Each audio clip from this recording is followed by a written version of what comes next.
नमस्कार। The public India में आपका हार्दिक स्वागत है। मैं ये चिंतन कर रहा था, कई दिन से मेरे दिमाग में एक प्रश्न आ रहा था। मेरी 72 साल की उम्र हो गई, सन 1952 मेरा जन्म हुआ, कि भारतवर्ष में पिछले 72 साल में क्या-क्या परिवर्तित हुआ?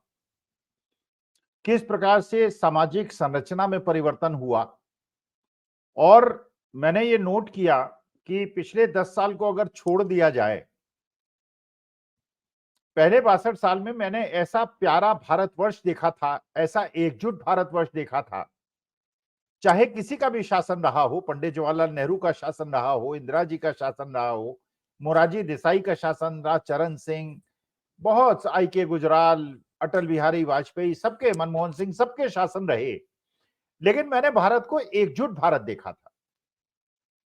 मैंने वो भारत देखा था जिसके अंदर 1962 की वॉर का मैं चश्मदीद गवाह हूं। 1965 मैंने देखा, 1971 देखा, कारगिल देखा। मैंने भारतवर्ष को एकजुट देखा था।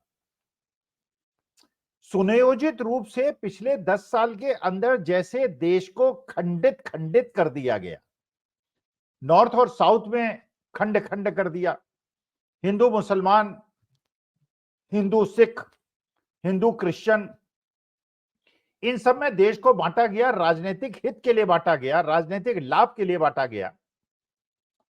तो मैं सोच रहा था, क्या ये जो सत्ता पक्ष है, जो भारतीय जनता पार्टी, आज की भारतीय जनता पार्टी है, ये वो वाली भारतीय जनता पार्टी की मैं बात नहीं कर रहा हूं जो अटल बिहारी वाजपेयी की भारतीय जनता पार्टी थी, जिसमें वो राजधर्म की बात करते थे। पिछले 10 साल के अंदर जो एक नया रूप मैंने देखा है कि राजनीतिक सत्ता के लिए देश को चाहे धार्मिक ध्रुवीकरण किया जाए, धर्म के आधार पे बांटा जाए, जातियों के आधार पे बांटा जाए, ये मैंने 10 साल में देखा है। लेकिन फिर ये प्रश्न उठता है कि क्या, जैसा बहुतांश, जैसे हमारे देश की जनसंख्या है, करीब 80% जनसंख्या जो है वो हिंदू है, उसका एक बहुत बड़ा भाग सनातनी है। सारे लोग सनातनी नहीं है, क्योंकि सनातन धर्म में पूजा पद्धति है, भगवान की पूजा की जाती है। आर्य समाज जो है वो अग्नि की पूजा करता है, हवन करता है, वो मूर्ति पूजा नहीं करता। जो अम्बेडकराइट्स हैं वो बिल्कुल मूर्ति पूजा नहीं करते। जो पेरियार को मानने वाले हैं वो भी मूर्ति पूजा नहीं करते। आदिवासियों की अलग अलग परंपराएं हैं। तो ये वो देश जो 140 करोड़ का देश, जिसमें अलग अलग सभ्यता संस्कृति है, अलग अलग परंपराएं हैं और अलग अलग इष्ट हैं, भगवान को मानने की परंपरा है। तो जब ये कहा जाता है कि भारतीय जनता पार्टी एक हिंदू समर्थक पार्टी है और बाकी जितने भी विरोधी दल हैं जो कि भारतीय जनता पार्टी के समर्थक नहीं हैं, वो हिंदू विरोधी लोग हैं, तो मेरे दिमाग में प्रश्न उठा कि वास्तविकता में हिंदू धर्म की व्याख्या होना बहुत आवश्यक है। क्योंकि राजनीतिक परिवेश में हिंदू धर्म को समझना बहुत आवश्यक है। वास्तविकता में हिंदू धर्म है क्या? जितने हमारे सनातनी भाई हैं, क्योंकि मैं सनातनी हूं, मैं मूर्ति पूजक हूं, मैं व्रत रखता हूं, मैं भगवान पे विश्वास कर रखता हूं, मैं आस्तिक हूं। मेरे पितामह ने जो मुझे शिक्षा दी उसके अनुसार मैं भगवान में आस्था रखता हूं और भगवान की व्यवस्था को मानता हूं। लेकिन क्योंकि मैं भगवान को मानता हूं, क्योंकि मैं सनातनी हूं, इसलिए मैं सेकुलर हूं। मैं इस बात की कल्पना नहीं कर सकता कि कोई आदमी अपने को हिंदू कहे, सनातनी कहे और उसके बाद कहे कि मैं सेकुलर नहीं हूं। तो मैं इसकी कल्पना नहीं कर सकता, क्योंकि मैंने जो सनातन धर्म देखा, जो मैंने हिंदू धर्म के बारे में सुना और हिंदू धर्म के बारे में शिक्षा ग्रहण की, मैंने स्वामी विवेकानंद का वो शिकागो का भाषण, जिसमें उन्होंने हिंदुत्व की परिभाषा दी थी। मेरा निवेदन है, जितने भी दर्शक हैं, जितने भी श्रोता हैं, वो कृपा करके यूट्यूब से स्वामी विवेकानंद का वो भाषण सुन लें जिसमें उन्होंने हिंदुत्व की परिभाषा दी थी। और जब उन्होंने ये हिंदुत्व की परिभाषा दी थी तो पूरा जो सभागार था वो तालियों की करतल ध्वनि से गूंजने लगा और कई समय तक, लंबे समय तक तालियां बजती रहीं, क्योंकि हिंदुत्व की जो परिभाषा स्वामी विवेकानंद ने दी थी वो वास्तविकता में हिंदुत्व है। हिंदुत्व जो है वो कट्टर नहीं है, हिंदुत्व जो है वो घृणा करने वाला नहीं है, हिंदुत्व जो है वो द्वेष करने वाला नहीं है। हिंदुत्व जो है वो समावेशी है, वो प्यार करने वाला है। हिंदुत्व का मतलब होता है सर्वे भवन्तु सुखिनः सर्वे सन्तु निरामयाः। इसका माने पूरा जो ब्रह्मांड है, वो जो सृजन जिसने भी किया है, जो भी शक्ति है, उसने सह अस्तित्व की भावना को जन्म दिया है। वो चाहता है कि समाज, ये पृथ्वी, ये सृष्टि आपस में समन्वयन से रहे। अलग अलग ग्रह अपनी अपनी गति से घूमते हैं, एक दूसरे का चक्कर काटते हैं, अपनी अपनी धुरी में घूमते हैं, लेकिन टकराते नहीं। तो ये जो टकराने की परंपरा है, क्या ये सनातन धर्म है, क्या ये हिंदुत्व है, या हिंदुत्व इसको सिखाता है? तो मुझे ऐसा लगा कि शायद जो लोग कहते हैं कि वो हिंदू के पक्षधारी लोग हैं, शायद उन्होंने सनातन धर्म को नहीं समझा, उन्होंने हिंदू धर्म को नहीं समझा, और उनको ये नहीं पता कि हिंदुत्व होता क्या है। और हिंदुत्व का, सनातन धर्म का पालन उन्होंने अपने जीवन में कभी नहीं किया।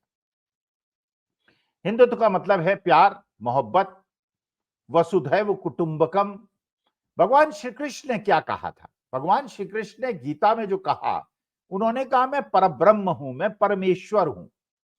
और जो अर्जुन, तुम जो हो, तुम कुछ नहीं हो, तुम वस्त्र है। ये जो शरीर है, ये वस्त्र रूप में है, और वस्त्र जब जल जाएंगे तो इसके अंदर जो हमारे को जीवित और मृत में भेद करती है, वो केवल आत्मा है। और ये आत्मा जब विमुक्त होगी, शरीर से बाहर निकलेगी, शरीर जो है मृत हो जाएगा, और उसके बाद ये आत्मा जाके परब्रह्म में, परम परमेश्वर में विलीन हो जाएगी।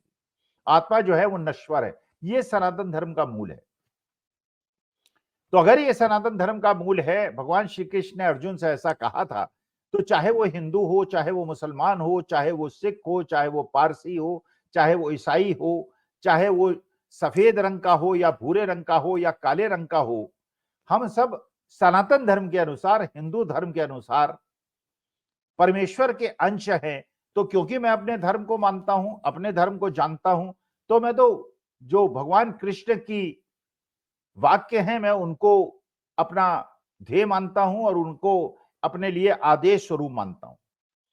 तो अगर घृणा का भाव आ गया, अगर समाज के अंदर छूत और अछूत की भावना आ गई, अगर किसी समाज के हिंदू धर्म को मानने वालों को मंदिर में प्रवेश से रोका गया, अगर मूछें ऐंठने से रोका गया, अगर घोड़ी पे चढ़ने से मना किया गया, तो क्या ये हिंदुत्व है जिसकी बात सनातन धर्म में परिभाषित की गई है? अगर एक धर्म में पैदा हुए लोग, कोई छूत हैं, कोई अछूत हैं, और उसके बाद क्या ये भारतीय जनता पार्टी जो सनातन धर्म और हिंदू धर्म की बात करती है, ये क्या हिंदू विरोधी पार्टी नहीं है? तो मुझे ऐसा लगता है कि ये हिंदू विरोधी पार्टी है। ये मुसलमानों के अगेंस्ट तो हैं, अल्पसंख्यकों के अगेंस्ट हैं, क्योंकि ये मानते हैं कि वो कपड़ों से पहचाने जा सकते हैं। ये ईद की और बकरीद की बात करते हैं, ये वेशभूषा से लोगों को पहचानते हैं, खान पान से लोगों को पहचानते हैं। ये दूसरे धर्म वालों को या अम्बेडकराइट्स को ये मानते हैं कि क्योंकि ये सनातन धर्म को और मूर्ति पूजा नहीं करते, तो ये हिंदू नहीं है, जबकि वो हिंदू हैं। और हिंदू धर्म के बिल्कुल बहुत महत्वपूर्ण पार्ट है। जो पेरियार को मानने वाले हैं वो भी हिंदू हैं, लेकिन वो मूर्ति पूजा नहीं करते। मूर्ति भगवान का, उनका जो स्वरूप है वो डिफरेंट है, और एक प्रकार का जो समावेशी रूप वो देश को देना चाहते हैं, समाज को देना चाहते हैं, हिंदुत्व को देना चाहते हैं। तो उसके माध्यम से आज की तारीख में आप देखिए, लोग जेल भेजे जा रहे हैं। जो लोग जेल भेजे जा रहे हैं वो अल्पसंख्यक समुदाय के तो हैं ही। 15-15, 20-20 साल कार्रवाई होने के बाद वो जेल से छूट जाते हैं, उनको निर्दोष स्थापित कर दिया जाता है। लेकिन इसमें केवल अल्पसंख्यक नहीं है, इसमें हिंदू भी हैं। इसमें जैसे आपने देखा, दिल्ली के अरविंद केजरीवाल वैश्य समाज से आते हैं, उनकी पत्नी ब्राह्मण है। संजय सिंह राजपूत हैं, मनीष सिसोदिया राजपूत हैं, सत्येंद्र जैन मराठा, अनिल देशमुख महाराष्ट्र में हैं। तो जिन लोगों को जेल भेजा गया, उन लोगों का केवल दोष ये था कि दबाव डालने के बावजूद, उनसे ये ऑफर देने के बावजूद कि आप इंडिया गठबंधन से बाहर आ जाइए, कांग्रेस गठबंधन से बाहर आ जाइए, वरना ये लोग तो हिंदू हैं, और हिंदू होने के बावजूद इनको जेल में रखा गया। लेकिन हिंदू होने वाले उन लोगों को जो कि देश विरोधी कृत्यों में लिप्त थे, जिन्होंने बैंकों के लाखों करोड़ों रुपए लेके देश से भागे, जो बैंकों का पैसा लूट के भागे, जिनको भगोड़ा कहा गया, और केस यहां भी चल रहे हैं, विदेश में भी चल रहे हैं, हर जगह ट्रायल हो रहा है, चाहे वो ललित मोदी हो, चाहे नीरव मोदी हो, चाहे मेहुल चोकसी हो। अब बाद में वो दोषमुक्त हो या दोषी हो, एक अलग मुद्दा है, लेकिन वो भी हिंदू हैं। और ये हिंदू जो जेल भेजे गए, 13 महीने अनिल देशमुख जेल में रहे, 13 महीने तक। और उन पे आरोप क्या था कि एक एक्यूज पुलिस कमिश्नर ने ये आरोप लगाया था कि वो 100 करोड़ की घूस मांगा करते थे हर महीने, और ये मौखिक रूप था, कोई उन्होंने उसका प्रूफ नहीं दिया था। और उसके बाद 13 महीने अनिल देशमुख जेल रहे, और जब उनके पास गया ईडी, उन्होंने सम्मन को उठा के फाड़ के फेंक दिया और 13 महीने जेल में रहे। लेकिन उन्होंने एनसीपी शरद पवार को भी नहीं छोड़ा और अंतिम श्वास तक डटे रहे। संजय राउत जो हैं शिवसेना उद्धव के नेता, प्रवक्ता, राज्यसभा के मेंबर, वो भी 3 महीने जेल में रहे। बाद में कोर्ट ने कहा निर्दोष हैं, तो अनिल देशमुख भी छूट गए, ये भी छूट गए। जो आदिवासी नेता हैं, जो शिबू सोरेन के उत्तराधिकारी हैं और झारखंड के मुख्यमंत्री रहे, उनको भी एक ऐसे कांड में फंसाकर उन्हें जेल भेज दिया गया। अब कोई सुनवाई नहीं हो रही, कोई पता नहीं चल रहा कि उनका क्या हो रहा है, क्योंकि बार बार चार्जशीट होगी तो ट्रायल शुरू होगा, ट्रायल शुरू होगा तो आदमी निर्दोष साबित होगा। लेकिन उद्धव ठाकरे के केस के बारे में सब शांत हो गए। अब अरविंद केजरीवाल को पकड़ लिया। पहले उन्होंने संजय सत्येंद्र जैन को पकड़ा, 3 साल से जेल में रखा। मनीष सिसोदिया को 1 साल पहले से जेल में पकड़ के रखा, और फिर उसके बाद संजय सिंह को पकड़ा, अब अरविंद केजरीवाल को पकड़ लिया। और जिस केस में पकड़ा, शराब कांड जिसको कह रहे हैं, ये शराब कांड है। तो शराब कांड में जो मनी ट्रेल है, वो तो ये दिखा रही है कि जो दोषी था, जो एक्यूज था, जिसने अपनी पहली 3-4 पेशी में ये कहा कि वो अरविंद केजरीवाल को नहीं जानते, आम आदमी पार्टी के किसी नेता को नहीं जानते, और वो जेल में रहा।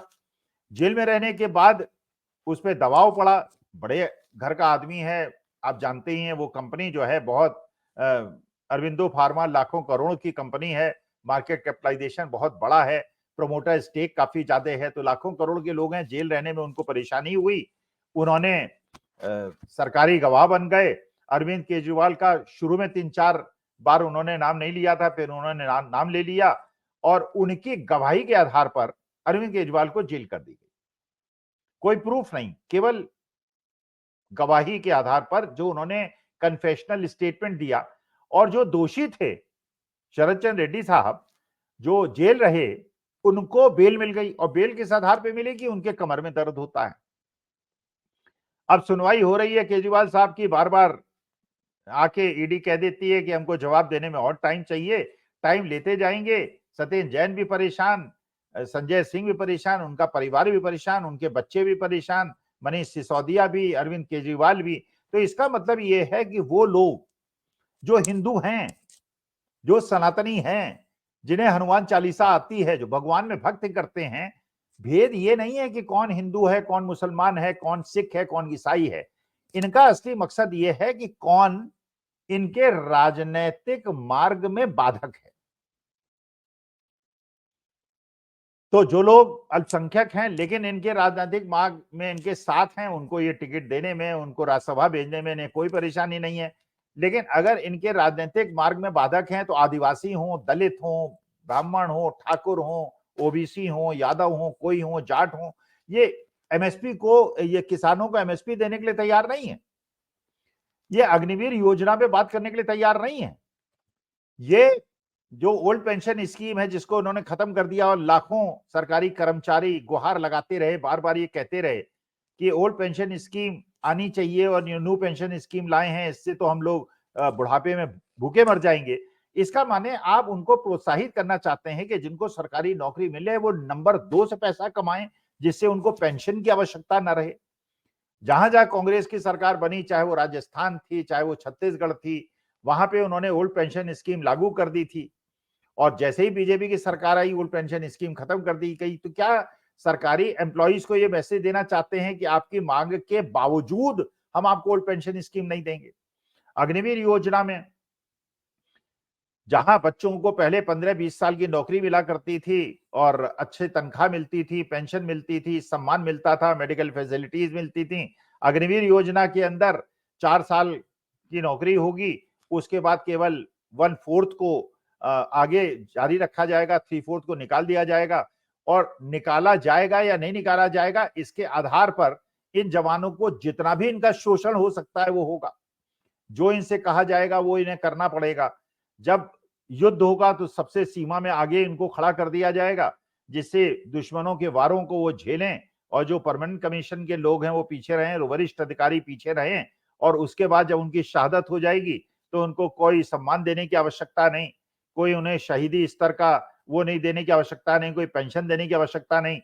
तो इस प्रकार से एक ऐसा दृश्य बनाया गया है। और ये पता चल रहा है कि जिस प्रकार से महंगाई बढ़ रही है, बेरोजगारी बढ़ रही है, अब पता चला चुनावी बॉन्ड के माध्यम से ये महंगाई बढ़ क्यों रही है। क्योंकि आप खुद सोचिए, अपने विवेक का उपयोग कीजिए। अगर कोई भी पूंजीपति 400-500 करोड़ की घूस देगा चुनावी बॉन्ड के माध्यम से, तो दाम बढ़ाएगा, अपनी जेब से तो पैसा देगा नहीं, क्योंकि शेयर होल्डर को उसे जवाब देना है, प्रॉफिटेबिलिटी का ध्यान उसको रखना है। तो दाम बढ़ाएगा, सरकार इंटरवीन नहीं करेगी, दाम बढ़ेगा, हम आप झेलेंगे, दाम बढ़ेगा तो जीएसटी बढ़ेगी। तो बार बार जो प्रचार किया जाता है कि हमारी जीएसटी 2 लाख करोड़ हो गई, 1,80,000 करोड़ हो गई, वास्तविकता में क्योंकि चुनावी बॉन्ड से आपने ये चंदा लिया है और चंदे के बदले में आपने धंधा करने की उनको अनुमति दी है, उसकी वजह से जीएसटी का कलेक्शन बढ़ गया है। और जीएसटी का कलेक्शन मिडिल क्लास और लोअर इनकम ग्रुप वालों से होता है, तो गरीब और मध्यम वर्ग का शोषण हुआ है। और जो अमीर हैं उनका, अब जैसे मुंबई जो है वो बीजिंग से आगे निकल गई है बड़े बड़े धनाढ्य लोगों में, क्योंकि अमीर बहुत ज्यादा अमीर हो रहे हैं और गरीबों के पास 5 किलो अनाज, और 5 किलो अनाज भी जो दे रहे हैं, जनता से मेरा निवेदन है कि उसकी जरा कॉस्ट कैलकुलेट कर लीजिए।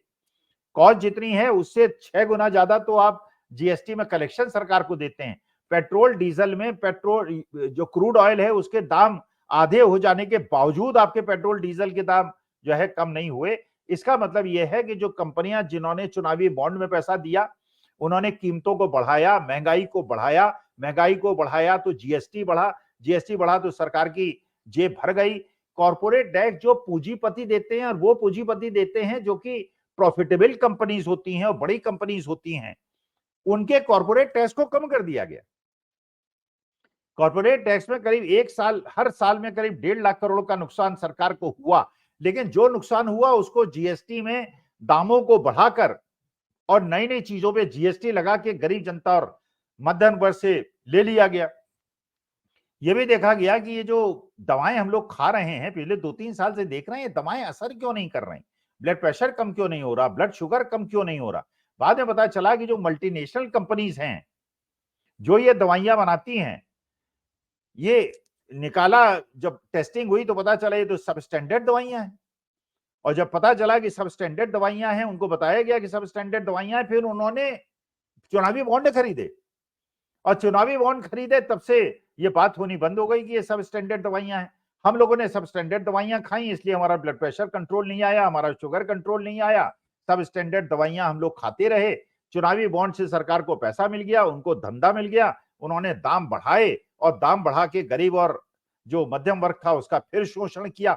अब एक तरफ ये है जहां पे अग्निवीर लागू रहेगा, जहां पे एमएसपी की गारंटी नहीं मिलेगी, जहां ओल्ड पेंशन स्कीम नहीं आएगी, और दूसरी तरफ से एक सामाजिक व्यवस्था है, एक राजनीतिक व्यवस्था है जो कह रही है कि हम आपको एमएसपी की गारंटी भी देंगे, हम ओल्ड पेंशन स्कीम भी लागू करेंगे, हम अग्निवीर योजना भी खत्म करेंगे। तो ये विकल्प जो है जनता के सामने खुला हुआ है, जनता को निर्णय लेना है। उन्हें लोकतंत्र अच्छा लगता है, उन्हें संविधान अच्छा लगता है, उनको ओल्ड पेंशन स्कीम अच्छी लगती है, उन्हें इस प्रकार से जनता से संवाद करने वाले, प्रेस कॉन्फ्रेंस वाले करने वाले नेता अच्छे लगते हैं, या उनको उस प्रकार की एक तंत्रीय व्यवस्था अच्छी लगती है जिसमें आपके धंधे न चलें, आपकी दुकानें न चलें, बड़े बड़े पूंजीपतियों के पास सारी वेल्थ ट्रांसफर हो जाए, वो चुनावी बॉन्ड में या चंदे में पैसा दें या घूस दें, और उसके बाद उनकी आमदनी बढ़ जाए और हम आपके जैसे लोग हैं वो अपने दुखड़ा रोते रहें। तो जनता को निर्णय लेना है, ये राजनीतिक निर्णय लेना है। ये मसला हिंदुओं के तुष्टीकरण का नहीं है, ये मुसलमानों के अगेंस्ट नहीं है, सिखों के अगेंस्ट नहीं है, क्रिश्चियनों के अगेंस्ट नहीं है, दलितों और आदिवासियों के अगेंस्ट नहीं है। वास्तविकता में ये हर उस आदमी के अगेंस्ट है जो किसी भी धर्म और जाति का है, जो चाहता है कि देश एकजुट रहे, प्यार मोहब्बत में रहे, मोहब्बत जीते और नफरत हारे। ऐसे लोग और जो चाहते हैं देश में मोहब्बत और नफरत के बीच की लड़ाई है। अब आपको निर्णय लेना है, जनता को निर्णय लेना है, श्रोताओं को निर्णय लेना है, दर्शकों को निर्णय लेना है। तो प्रणाम करके आप लोगों से अनुमति चाहता हूं, लेकिन जरा विचार कीजिएगा, ये हिंदू समर्थक नहीं है, क्योंकि 80-90% लोग जो आज 5 किलो अनाज पे जीवित हैं, उसमें 70% लोग हिंदू हैं। तो हिंदू ही ओल्ड पेंशन स्कीम चाहता है, हिंदू ही अग्निवीर योजना को खात्मा चाहता है, हिंदू ही जो गारंटी है एमएसपी की वो चाहता है। इसलिए कृपा करके ये धर्म और जाति से ऊपर उठिए, भारत माता को एकजुट करने का प्रयास कीजिए और एकजुट होकर ही ये देश आगे बढ़ेगा। वरना अमेरिका से जैसे स्ट्रिक्चर पास हो रहे हैं, जैसे जर्मनी से स्ट्रिक्चर पास हो रहे हैं अरविंद केजरीवाल के अरेस्ट पर, उस प्रकार से हमारी देश की छवि गिरेगी। तो आप लोगों का बहुत बहुत धन्यवाद और अपनी राय दीजिएगा, अपने कमेंट्स दीजिएगा, जिससे मुझे मार्गदर्शन मिले। धन्यवाद।